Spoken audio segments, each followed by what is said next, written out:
In 1999, 2,896 teenagers between the ages of 15 and 19 years old died by firearm-related deaths.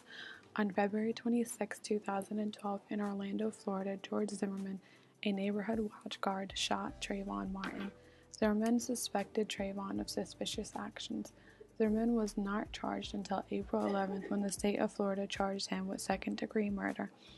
Zimmerman's failure to be charged after the incident was because of stand your ground law in Florida. Stand your ground law gives a person the right to use force in self-defense. The death of Trayvon Martin gave a rise to many political activists against injustice. Injustice occurs in many different forms, and we need to help put an end to it.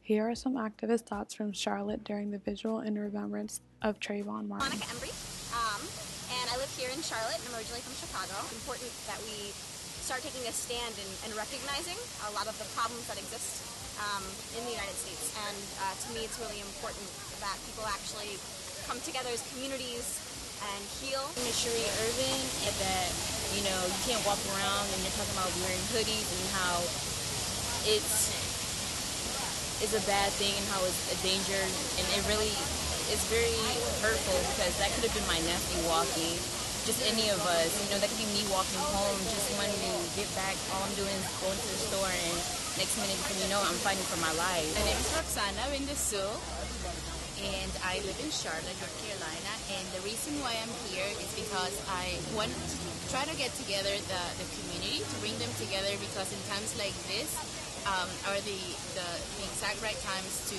get older people to understand that we are linked in many different ways, not only culturally, economically, in any other way, but also as human beings, we are connected. We're truly connected by this oneness that is part of us, and we need to support each other and be there for each other. My name is Real Huff. As you know, I'm an activist in the Charlotte area. We have to rid ourselves of any hypocrisy that we may have, and whoever dies, wherever they are, whoever they look like, what color they are, what nationality, what religion.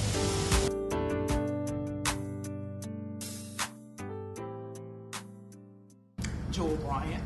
I am a lecturer in the philosophy department at UNC Charlotte. I feel like it was just a continuation of the injustices that have become normal against minorities and people who don't seem to have the same social power or seem to have the same social worth as other groups. He had no precedent nor principle for his behavior. There was no need for self-defense, number one, because there are three requirements of self-defense.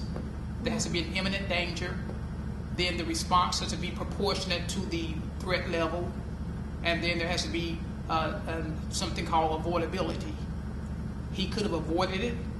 He was not in imminent danger, and his response was not proportionate to the threat that he created by his pursuit and dismissal and ignoring the instructions from the law enforcement through 911.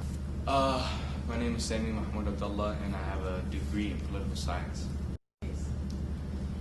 Honestly, it's sad. At the same time, CNN, Fox News, and everything, they made it seem like he was more racist than he really was. You know what I mean?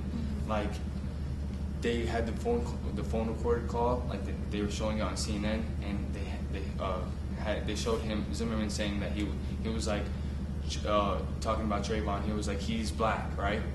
But CNN took out the part where the 911 the person on the line, I don't know what they call him, but they were asking, was he white, Hispanic, black, Asian? They were asking him what ethnicity he was, and that's why he said he's black. You know what I mean?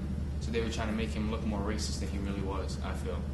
Florida messed up in having the stand and shoot law, where if you have your gun out and somebody's on your property, you can shoot them and not be charged with anything. And he was neighborhood watch, so he had like the opportunity to shoot them and not be charged with anything.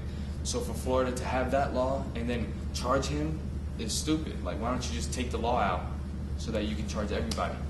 I think the only way to deal with racism is everybody get into an interracial couple. To sum it up, Trayvon Martin was killed by George Zimmerman. It was an act of injustice. No matter what the cause was, Trayvon shouldn't have been shot, and now he is dead. Zimmerman, no matter the assumptions, should be charged. He took away a life, self-defense or not. Justice needs to be